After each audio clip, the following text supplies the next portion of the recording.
dans le milieu académique, au niveau de la justice, on a intériorisé le narratif officiel. Et c'est ce narratif officiel, donc l'histoire officielle que Kagame a construite avec ses lobbyistes, qui est imposée, qui est intériorisée et qui est utilisée dans la gestion de toutes les affaires liées au génocide rwandais.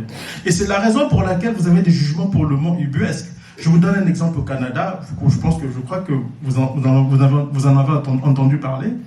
Un monsieur qui a été étudiant en médecine à l'université de Butare, je pense, Tegania, et qui arrive au Canada, qui demande l'asile. Et le juge administratif le refuse l'asile au prétexte qu'il a survécu au massacre. Et donc, s'il a survécu au massacre, le juge en déduit qu'il était sûrement de connivence avec les génocidaires. C'est-à-dire que si tu survis à un événement, on te qualifie de suspect de quelqu'un qui est de connivence avec les génocidaires. Et quand vous lisez la plupart des décisions de justice, dans le dossier du Rwanda, vous êtes choqués. Et ça vous permet aussi de comprendre ce qui se passe par rapport à la question congolaise. Parce que, aujourd'hui, quand les Congolais se plaignent, la première chose qu'on brandit, c'est la présence à l'est du Congo des fameux génocidaires Hutus. C'est ce qu'on nous dit. Depuis 1994, ces génocidaires-là n'ont jamais vieilli. Donc, ils sont les mêmes qui sont là, qui menacent la sécurité du Rwanda. Mais, moi j'ai découvert, il y a des documents de l'ONU, en 2000, il y a des discussions aux Nations Unies. On pose la question au niveau du Conseil de sécurité à Kagame. Combien y a-t-il des génocidaires à l'est du Congo? Parce que c'est le prétexte que vous utilisez pour attaquer le Congo. On ne sait pas combien ils sont. Mais ce que Kagame ne dit pas, c'est que les médias, ceux qui répercutent ce narratif ne disent pas. C'est qu'en 1996, quand Kagame mène sa guerre sous le couvert de l'AFDEL, renverse Mobutu le 17 mai 1997, il s'installe au Congo jusqu'en 1998. Il contrôle tout l'Est congolais pendant 2 ans. Où étaient les génocidaires, les fameux génocidaires? Je rappelle que James Kabarebe était quand même le chef d'état-major de l'armée congolaise. Et ils n'ont jamais cherché à éradiquer ces gens-là qui représentaient une certaine menace pour la sécurité du Rwanda. Jamais. Mais en 1998, lorsque Kagame lance la deuxième guerre après la rupture avec Laurent Désiré Kabila, il brandit le même prétexte. Et les Occidentaux l'acceptent. Pourquoi?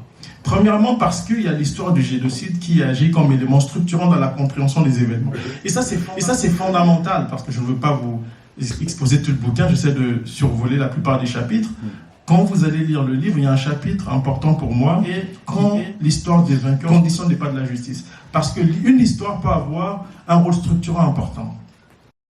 Et c'est la raison pour laquelle vous voyez aujourd'hui dans la guerre en Ukraine, ou même à Gaza, les parties en conflit essaient de contrôler le narratif.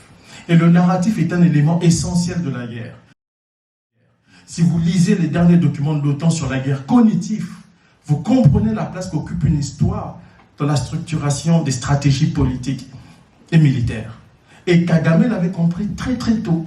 Et c'est la raison pour laquelle, dans sa stratégie, c'est le génocide qui est utilisé. Et on voit bien qu'Israël fait la même chose. Quand on le poursuit devant la Cour, quand on lance un mandat d'arrêt devant la Cour pénale internationale, la première réaction c'est de dire « Mais nous avons été victimes de génocide, mais ça ne veut rien dire. Vous pouvez être des bourreaux aussi. Vous pouvez être des victimes, et on a déjà vu des victimes devenir des bourreaux. » Et donc c'est ça que beaucoup de gens n'ont pas saisi. C'est-à-dire la place de l'histoire officielle. Et dans le cas du Rwanda, cette histoire officielle a un effet performatif très très important. Parce que selon moi, il y avait des victimes parmi les bourreaux, il y avait des bourreaux parmi les victimes. Et donc si vous plaquez, et c'est là le problème dans le cas de l'histoire du Rwanda, c'est le regard de Kagame et de ses lobbyistes, qui a été posé sur une histoire, et qui a structuré en fait le raisonnement, la compréhension de tout ce qui s'est passé dans la région par la suite. Et on le voit dans le cas du Congo.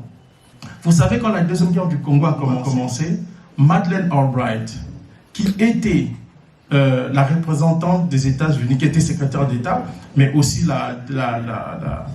l'ambassadrice des États-Unis à l'ONU, qu'est-ce qu'elle avait dit?